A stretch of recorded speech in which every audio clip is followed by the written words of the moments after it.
It's time for What's Your Favorite on the WDW Reflections Podcast. Let's go ahead and move on to the final segment of our podcast. And this is a little thing we like to call What's Your Favorite? This is where each week one of your WDW Reflections Podcast hosts will take the helm of the Starship podcast here, and they will put to the other two hosts, what's your favorite? And they'll give us a choice between two things, and we have to decide right on the spot which is our favorite between that two. The two hosts that are participating do not know ahead of time what's coming. So Ron is about to drop one on us today. We have no idea what's coming. So Ron, you're in charge of what's your favorite this week. So what do you got for us? The question is, which is your favorite? Cinderella's Royal Castle or Chef Mickey's? Okay, so I'm going to be honest with you. Kids are, let's see, as of this recording, 18 and 14. So it's probably been, I don't know, 6, 7, 8, 10 years since we've really been into the character breakfast thing. We loved going to character breakfasts when the kids were little, but as they've gotten older, we really haven't done a whole lot. And I've only been to Cinderella's Royal Table one time. And I'll be honest with you, to me, the appeal of that place is all about location. It was super cool. Absolutely. Getting to walk up the stairs into, I guess the banquet hall or the actual restaurant. Really cool, really cool. Awesome being able to look out the windows because, the restaurant is actually in the back side of the castle. So the windows that you're looking through, it overlooks the carousel and everything. You can't beat that. You can't beat the views and stuff. But what I remember is that I wasn't super impressed with the food, and not at all saying that the food was bad or of poor quality. Not everything in Disney, all of the food is good quality, even if it's quick service or something. Yeah, it's never bad. But I remember that I think I had to sell one of my kidneys just to pay for that meal. And besides the view and besides the location, the meal was just a meal,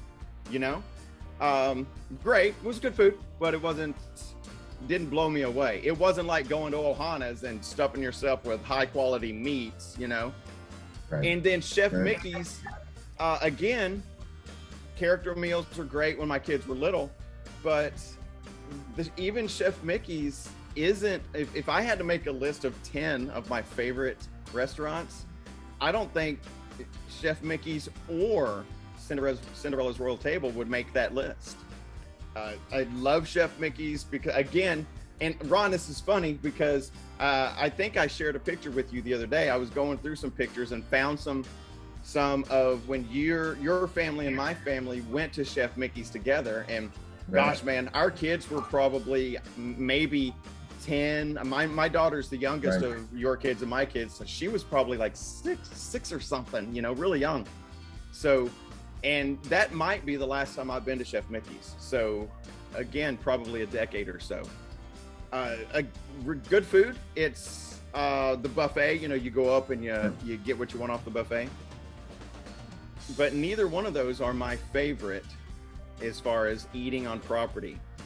But so going from that information and saying that I don't love the food, I guess I would have to base my selection off of ambiance or location and those kinds of things. So for me, I'm going to go Cinderella's Royal Table just because you're in the castle, and that's something that not a lot of you don't really get to do that a whole lot unless you're going into that restaurant. There's no other public space, other than walking through the tunnel at the bottom. There's no other public space in the castle. So I'm going to go with Cinderella's Royal Table just because it's a super cool experience to be inside the castle. When I asked the question that we were talking about something that probably isn't appealing to the three of us at this point in the juncture of our life, but they're both very popular locations. So I just was wondering what your favorites are. So Tony, what's your favorite? Well, actually, as Dewey was saying, it is really about location, location, location.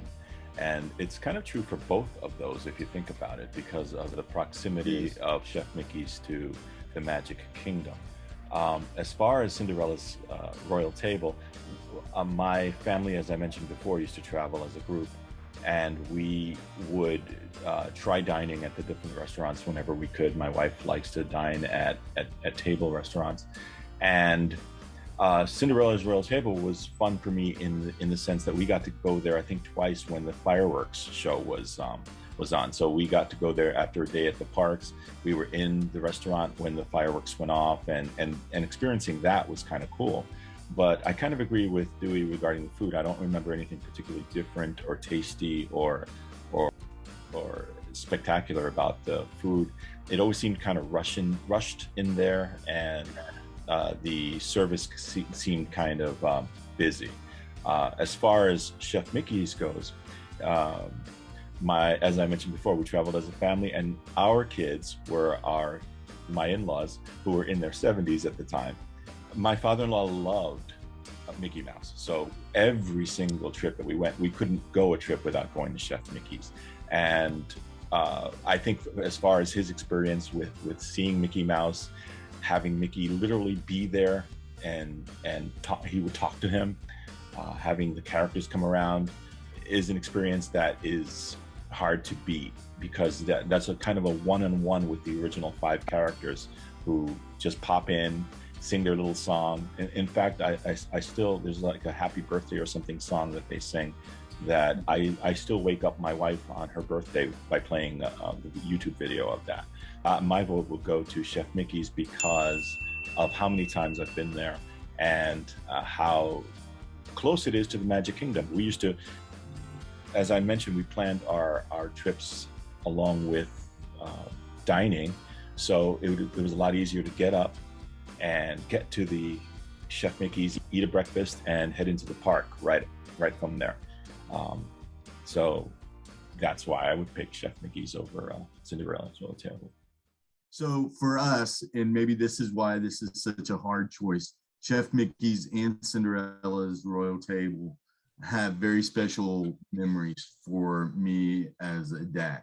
And Chef Mickey's became, from our very first get-go, I had learned about Chef Mickey's, and I thought, what a great way to kick off a vacation. And so with my first visit with my family, we scheduled breakfast at Chef Mickey's, or no, lunch, because we flew in a little bit later that day. So it was a great place to maybe not go to the park that day, but still get character interaction, get that kind of going, get that Disney feel. And so we went there for lunch, and you're right, neither of these locations do you choose for because it's such a economical meal. Right. Both are rather expensive, and I would agree that the food is quality, but it's not food that it's not particularly memorable unless for breakfast they always have the Mickey waffles, so those are memorable from that perspective. But as far as saying, oh, I've got to go to Chef Mickey's to have this, you're probably not going to have that experience. You may, but I didn't have that experience. In Cinderella's Royal Castle, I have 2 little girls, or had 2 little girls. They're both grown at this point. One's even married. I'm a granddaughter. So looking forward to reliving some of these experiences with them, but with her. And Cinderella's Royal Castle, it was like we would take our daughters to Bibbidi Bobbidi Boutique, pay a lot of money for them to make your daughter feel like a princess, and they do a really good job of it, but it's not cheap. So Chef Mickey's special because every vacation since, we've kicked our vacation off with a trip to Chef Mickey's. And then Royal Castle is very special because it was very special to my daughters because their imagination was made real life through going to the castle. But then I had been writing letters to my daughters on their birthdays.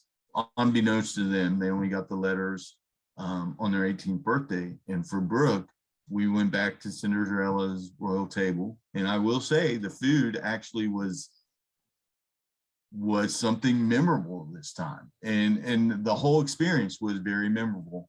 I had gotten a box to put the letters in and took it to the main reception area without being around Brooke. I said, hey, we've got reservations here for lunch. I just want you to hang on to these letters until we get there. And if you could bring them out in a special way for me, that'd be awesome. And they're like, sir, we can't do that. I'm like, really? You can't do that? I really did not think it would be an issue for them at all. I thought they would like jump at the opportunity. And they're like, that's a priceless gift that we cannot be held responsible for. There's no way. That makes a lot of sense. It makes a lot of sense. Can you imagine if, because it was probably 2 or 3 hours before our reservation, and they're like, we just can't take that responsibility. But here's the cool ending to that story. Before you get to the ending, I want to ask you a question. So you said these, I'm sorry to interrupt, but you said these letters, you've been writing them since they were little, right? So this is not just a letter. Every year on their birthday. And they have never seen these. You've written a letter on their birthday every year and then have held on to it. And so you've got, and you said in this case, it was Brooke's birthday. So 18 years of birthday letters that you're going to, give her. And basically it's going to tell the story of how you've experienced being her father for her entire life.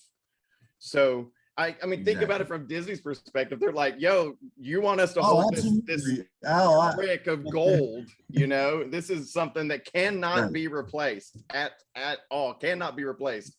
I'm not surprised at all that they were like, yo, we don't want anything to do with that. That makes a lot of sense. I totally get that. Yeah, handing 19 years of letters over to a Disney cast member after they said, yeah, we can't be responsible for that, made a lot of sense. So I was not offended. I was actually relieved that they took it as serious as I did. So it was interesting. The neat part of this story, though, is when we came back, they were ready for me. And the manager said, hey, now that you're here, give me what you have. And dude, I'm telling you, they checked, then we just started waiting, and Brooke was like, what was that all? I'm like, I just wanted to make sure that we were gonna have a special seat for your birthday and stuff. And she's like, oh, Dad, that's awesome, all that good stuff. But the neat part is then they went and took us and seated us, and she's like giddy, reliving her childhood and seeing the princesses and stuff. But then they blew trumpets and brought this box of letters out on a silver platter for her, delivered them to her. And dude, it was such a incredible moment that it's just, so both of these places obviously have very special memories and very significant into our family. And I think many families probably have these same memories, some of the same situations. So it does make this one difficult. I know, not because the food is grand, not because I saved, I did just the opposite. I spent lots of money at both of these places. But to have memories that we have, and to choose one or the other it's still very difficult for me. So my favorite today is Cinderella's castle, or Cinderella's table. Yeah, let's be honest. That's a super cool story. First of all, you having the forethought, as a brand new father, to think, hey, I'm going to write a letter on every birthday and save them. That's something that not a lot of people think about, or a lot of people do. So that's super cool as a dad that you did that. Yeah. But then to have this grand reveal at Cinderella's royal table, I don't even know why you struggled with that decision. That's got to be like the cake topper on top of the, It on is. top of I the, mean, it is. It'll be something that's remembered forever. I'll never forget that moment. I'm writing letters to Nyla, my granddaughter now, and maybe, who knows, maybe we'll get to do her reveal at Cinderella's castle too. I don't know, but the fact is, yes, it is. But Cinderella's, I mean, Chef Mickey's has some equally great memories. I've got a video that I put together of one of the girls, or Mickey, running to us, and one of the girls just hugging him up. And I don't know, Mickey is just that whole not getting character interaction at my original trip to Disney, and then being so engulfed in character. It just was a very magical time. But no, Cinderella's castle is definitely the one that probably will always be forefront. But Chef Mickey's is a very, very close second. Well, as I mentioned to you, similar to what you just said, my father-in-law would always bring his photos on his phone and show it to Mickey. He said, "Hey, remember last year when I was here?" And Mickey would come over and look at it and nod and hug him and make him feel as if he really was there and remembered him from last time. Sure. I love that your father-in-law had that childlike, I know, that's I don't want to call it naivety, I don't want to say he's naive, but he has that childlike wonder. Oh yeah. That he thinks it's literally Mickey Mouse, and they shared a moment 2 years ago or whatever. Yes. And he's like, "Yo, Mickey, remember that time you and I were dancing at the whatever parade?" I mean, that's just fantastic that he had that relationship, or had that that connection with Mickey Mouse. So he's like, "I remember when we did this, Mickey, you're my pal." He did. He goes, "We remember when we were on the cruise? Look, I've got the photo right here." And Mickey would go, "Yeah." That's so cool. That's really cool. Oh man. So I mean, listen, those two restaurants, when you're not paying for the food, you're paying for the experience. The experience. Really, yeah. That's what you're doing. You're paying for the experience. And I don't want my answer to have come off as negative. Maybe I should have said the food's not the star is the experience, and try to be more positive with my answer. That's what I should have said, because it is definitely the experience, and that's what you're getting at those two restaurants. So sure. Great question. That was awesome, Ron. Great. What's your favorite? So thanks for bringing that to us this week. Listen to the complete show on your favorite podcast streaming services, now including Apple Podcasts and Spotify. Find us online at wdw Reflections Podcast. Tune in each week for a new episode of What's Your Favorite? Here on the wdw Reflections Podcast.